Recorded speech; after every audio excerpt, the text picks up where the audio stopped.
Hello सानो hello भन न। हेलो हामी चाहिँ उहाँ दसैँको के अरे दसैँ लाग्यो अनि उहाँ चोक जान लाग्यो। मेरो भ्लग चाहिँ सबजनाले माया गर्दैछ है। सानो छोरी म चाहिँ देउरानी जेठानी चोक जाँदैछौँ दसैँ सपिङ गर्न। छोरीहरूलाई चाहिँ घर हो। इस घाम यस्तो छ अन्त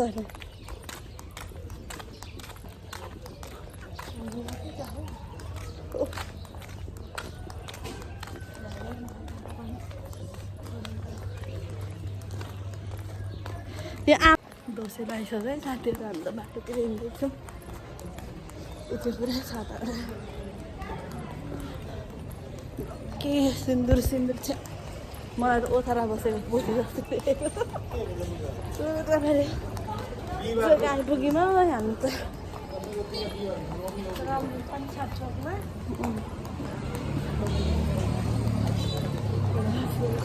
आएको सब्जीहरू पनि अलिअलि गर्नु चाहिँ है टिका लाउन राम्रो छ।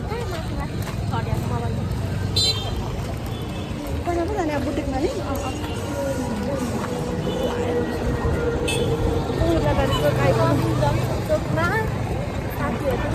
बोला न म त केही बोल्नै आउँदैन। के बोल्नु जस्तो कस्तो लागेछ जेठी सासूले सामान धमामा चाहिँ सामान नानीहरू हेर्दै गर्नु त धमा। हामी छिट्टै आउँछौँ। नानीहरू हेर्दै गर्नु ल धमा। चरपटे ल्याइदिन्छौँ चरपटे हो न आऊ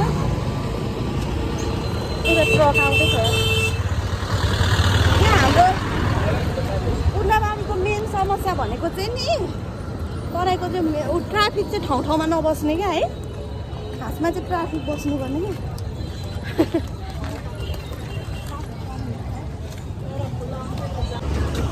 खै हामी बुटिकमा छिर्दैछौँ हौ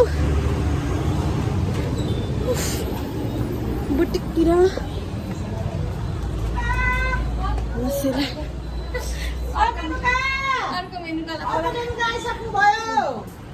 यो बुटिकमा आएको छौँ हामी। ऊ हो युट्युब हो ए भ्लग हो ए हो र उर्लाबारीको होइन बुटिक हो। खै त हामी छिर्दै कति राम्रो राम्रो छ नि हामीले।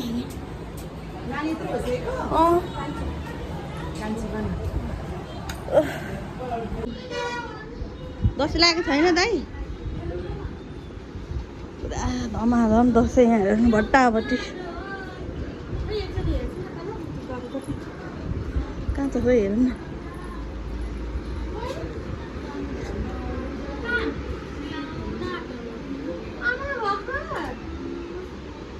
अन्त जुन साइडमा यस्तो खालको उड्नु मन थियो क्या बिहेमा। तर के गर्नु बुटिकवाला लेङ्गामा राम्रो साडी चोलो लाएर बेचे साथीहरू। माघी बिहा नै गर्नु है लक्कर भागेर चाहिँ नआउनु। हेर्नु नि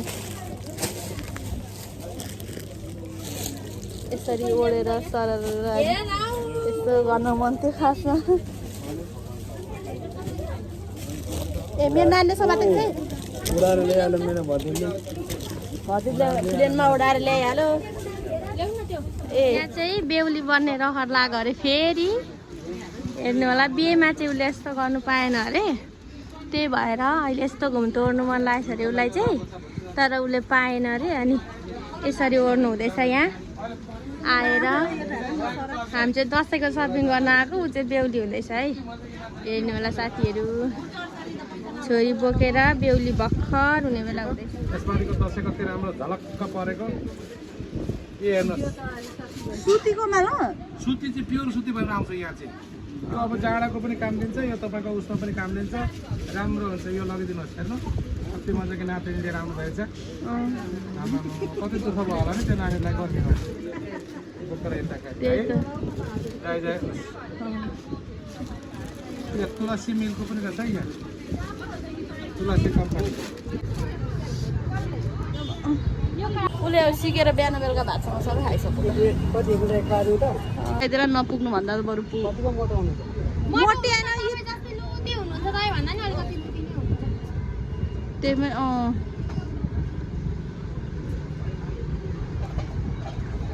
यो छिटो कस्तो बाटो कहाँ ट्राफिक खोइ कहाँ यस्तो दसैँ तिहारको बेलामा त बिच बाटोमा ट्राफिक राख्नु पर्यो नि काठमाडौँको जस्तै अलिकति दुर्घटना घट्दैन त्यहाँनिर ट्राफिक भएर होइन अनि एक्सिडेन्ट भएपछि ट्राफिक आउनु र यो दसैँ तिहारको बेलामा चाहिँ यहाँनिर चाहिँ ट्राफिक राख्नु पऱ्यो कि खासमा यहाँ यो चोकमा हेर्नुहोस् त आफै आफै बुझेर गर्छ यहाँ ट्राफिक राख्नु पऱ्यो उल्लाबारीमा चाहिँ उल्लाबारीको मान्छेले पनि उल्लाबारीको मान्छेले भन्नु नि हौ यस्तो भयो भने त एक्सिडेन्ट पनि हुँदैन नि कोठाभित्र ट्राफिक त छ तर त्यो भित्र बसेर हुँदैन क्या बाहिर राख्नु नि फिल्डमा